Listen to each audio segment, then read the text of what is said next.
This is Mike Tango Whiskey, the prepper for most of us. Today I'm bringing you guys a video about my get home bag. I did a short video about the 7 things that are not in this bag, and I thought it only appropriate to do a follow-up video about the things that are in the bag.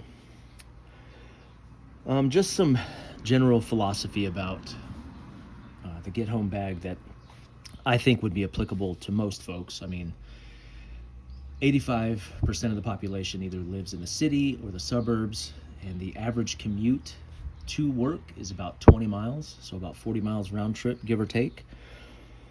And you know, the trip from home to work is a known. A lot of what we do in prepping is about what we don't know, but this mission is pretty easy to plan for. We have some known parameters, right? We don't know what may happen that may necessitate us to travel from home to work without our vehicle or by some alternate means perhaps. But we know a few things about it, right? We know the distance generally that we're going to be traveling. It's a set distance, right? For me, it's about 16 miles. This bag is set up for that 16-mile trip. It's about 16 pounds total without water. So it would be close to 17 pounds with water. The path that I would take, assuming that it wasn't blocked, is about 3 miles of city travel, a little bit on both ends, and about 13 miles of trail in between the city where I work and the suburb where I live. This is something that doesn't get talked about a lot, but if a situation necessitates me having to get home without my vehicle, whatever that situation may be, and this is also assuming that all of my family, my loved ones are at home, my wife and kids are at home, and I'm trying to get to them, the number one priority for that trip is going to be speed. I mean, it seems, I would think it would go without saying, but what I see a lot of videos doing is, in a no car situation, we kind of default to walking. And if I were to try and walk 16 miles, it would take me anywhere from 5 to 7 hours. And that's moving pretty quick. Now that does a couple things. The longer you have to travel, the more stuff you're going to need. So this 16-pound pack for 16 miles would very quickly, if I had to travel for 6 hours or something on foot, it would balloon up. I would need more water. I may need more clothing for protection. I may need shelter because it might carry me into the nighttime. That's why I don't think that walking is a reasonable solution in a get-home situation. And I know that most scenarios that guys will come up with will involve your vehicle going down, you having no ride from friend or coworkers, the bus system being kaput, right? And for some reason, you can only travel by manual means. Even in that situation, I still would not walk. I would find something with wheels. I would have something with wheels staged. In my particular case, at my job site, I keep a bicycle.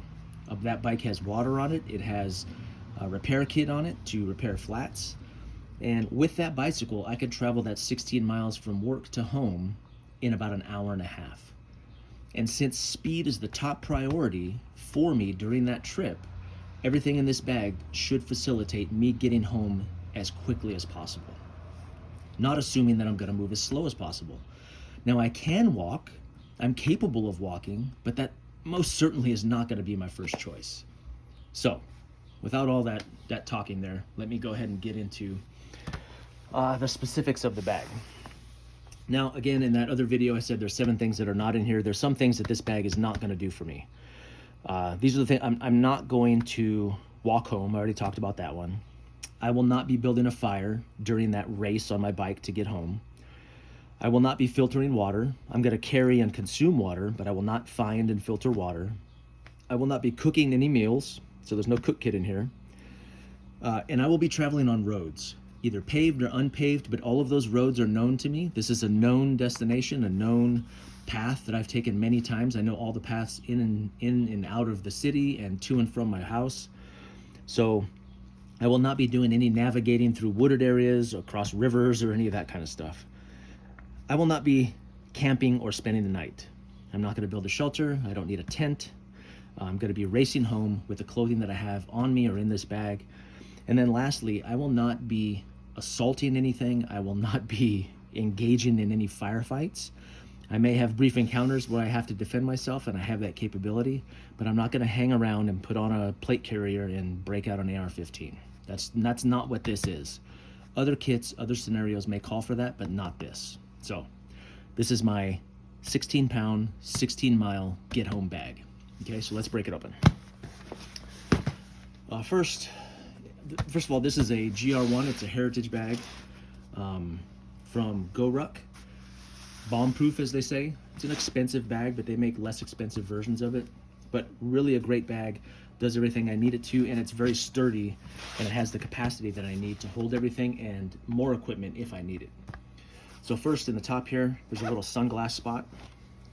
In here, $20 in cash in case I need to buy some water or buy my way a ride, maybe if my bike breaks down or something like that, if I need to do something with cash. Whistle if I need to grab the attention of authorities or maybe somebody else where it can travel further than my voice can, so especially in urban settings.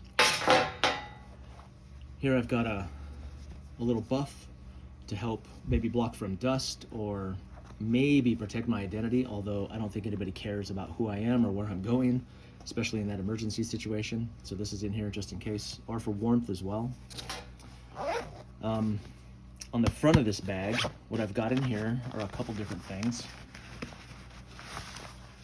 I've got 2 maps, one of Washington State, one of Idaho, the state next door.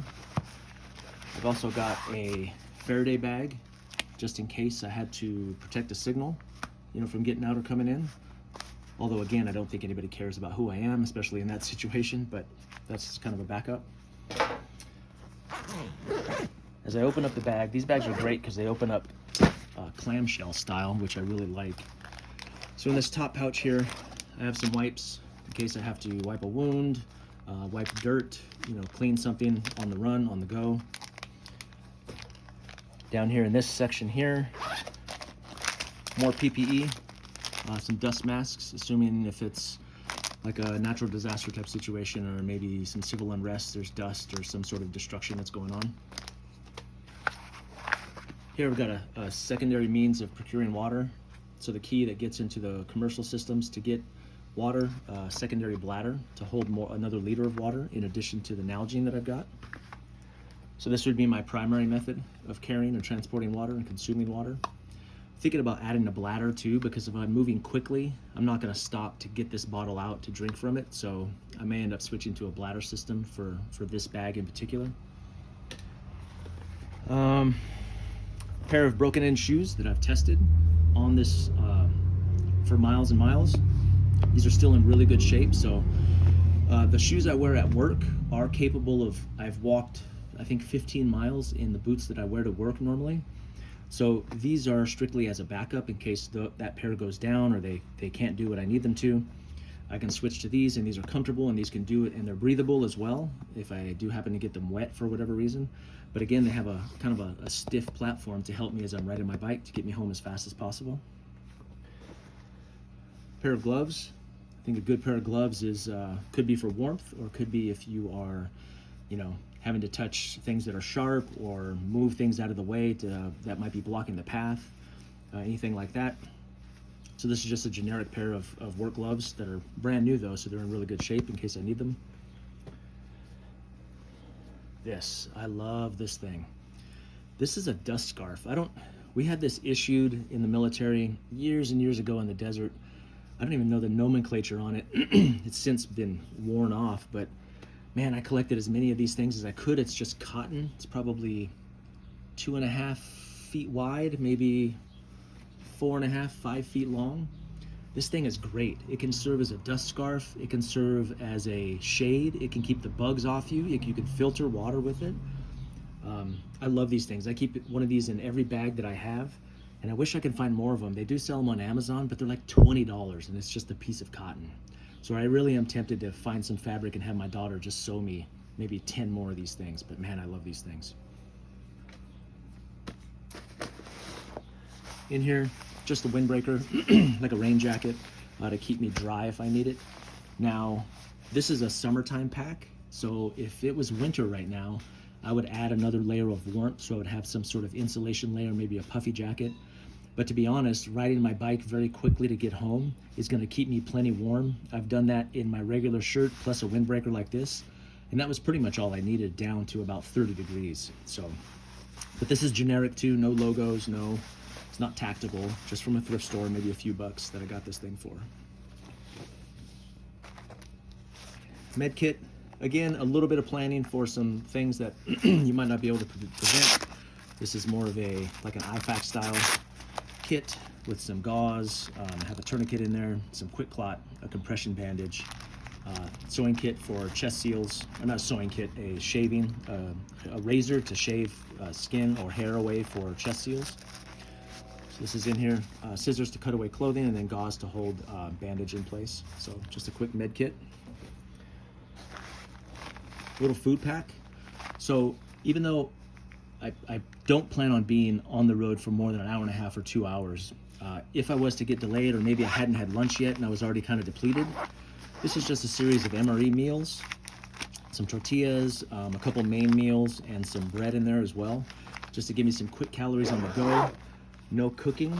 I'm not going to be warming this up. I'm going to be eating it raw, on the run if I need to, just to get some calories in me. And again, that's just to fuel my absolute race sprint home. So just some bare minimum stuff in case I haven't already eaten for the day.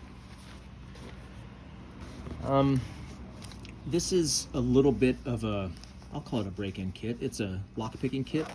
Got a couple different options in here. Really, in my mind, if you're in a bad situation, I've heard of instances where people had to get into places for either safety or shelter. So if it's a mob situation and I have to get in somewhere where I'm not able to get access to, this kit has enough gear in here to maybe help me get into those areas. With this kit, I can get into a car pretty quickly, and I can get into most buildings pretty quickly as well. If you're not familiar with how to pick locks or like the various tools that are in here, I would recommend at the very least, like if I had to get one thing out of this kit, it would be this pick. This pick, I forget what they call this in the lock picking world, but all it is a pick that you can get from Harbor Freight or a hardware store. This little pick can be used to bypass a regular door lock very quickly. I mean, in less than a second. This is the most useful tool. So if you find the right door in the right building and you need access to safety or security or protection from the elements for yourself or others, this is if I had one thing to carry with me, this is the one thing. And it doesn't require a level of skill to pick a lock or any of that stuff. So really great bypass tool in case you need it. And then last but not least, this is a chest rig. I got this at a thrift store too, 10 bucks. It was a really good find by Victos, it looks like. Kind of a big chest rig, but it doesn't look like a chest rig. It looks like these fanny packs or waist packs, or what do they call them? Sling bags or whatever they call them now. It's a fanny pack or a nut ruck, right? But it does come with a harness too, which is kind of cool. So if I needed to throw this on, I would have gear accessible to me while I'm on the move. And inside this bag, there's Velcro, and you can attach various items in there. I have a little pair of binoculars. I have a Bic lighter, okay? If I needed to light something, I have some boo-boo items, some Band-Aids, some fingernail clippers, a stretch tourniquet, an extra magazine for my conceal carry, my pistol. And then back here, I do have a radio with some low-vis comms. So this is just a Baofeng. It's a UV, I think it's the 8-watt model. And I do like this idea because, and I have the antenna in there as well. I think it's important to have a radio. I know this seems a little extra for an hour-and-a-half trip, especially on your bike, but with this headset, I could wear this radio in this chest rig and have constant communications with my family. I have it set up right now with I am GMRS licensed, and I'm a ham radio operator as well. So this radio, should the cell phones be out, because the other part of traveling home for 2 hours is during that 2 hours, if you haven't had contact with your family, they may leave the scene. They may decide to go somewhere else. So I think it's very important that you have pretty steady communications with your family along the way. So this radio is also programmed with all of the, not just the local repeaters, but it's programmed with the local repeaters that I can hit from my house. So I know for a fact that when I turn this on, wherever I'm at in town, my family can reach me from the base station that we have at the house on this radio. So that's important in case you have to bypass cell phones or cell phones are not working. So this is a really viable option. There's a lot of effort and time that goes into radio comms. I may do a completely separate video on that, but this is pretty valuable. I have a battery bank, extra battery bank for my phone, make sure my phone stays charged. That would be the primary modes of communication, assuming that the grid, that the cell phone towers are still up. So this is important. And then lastly, spare flashlight and just a generic multi-tool with the bits to go with it, little toolkit in case you need it. This Streamlight, this is a pretty good flashlight. It's a really nice one, so it takes a AA battery, which is very common. But if this was wintertime, I would have an extra layer of warmth. I would also add a headlight because it's likely that I'm going to face darkness on the ride home, even though my bike is also equipped with the front light and the back light. So if I needed to, if I expected the trip to last into the darkness, then I could get along with this because it'll clip to my hat, which I wear all the time. But I also have lights on my bike, and I would probably add a headlamp to this in the wintertime. So every 6 months, every season, I would rotate through and make sure this gear is season appropriate. So, all right, well, that's pretty much it. So again, I think a thing that gets missed a lot with the get home bag is the truck breaks down like in these videos and they just go straight to walking, right? Walking is slow, walking is dumb. If you have to walk, do it, but it should be the last option. It should not be the first thing that we switch to. So I think there's other means of manual transportation that we could use. I think bikes are a great option. You can find a bike cheap. You can keep it in your vehicle, on a bike rack on the back of your vehicle, staged somewhere, at a friend's house, at a business, where you work. I think those are all good options. Maybe even a scooter. Like the scooters are getting really good where you can use those. Any sort of wheeled transportation that's going to get you home twice as fast. A bike will get you there 5 times faster. So that's kind of my take on a get home bag, a little bit about my get home philosophy. And if you guys have any comments or questions or maybe some better ideas, I know this is very specific to my situation because there are some known factors. I know the distance, I know the routes, I know a lot about how that trip is going to look aside from the unknown. But if you have some better ideas or you have suggestions or some feedback from me, please don't hesitate to leave it down in the comments. And if not, I will talk to you all later. This is Mike Tango Whiskey, all clear.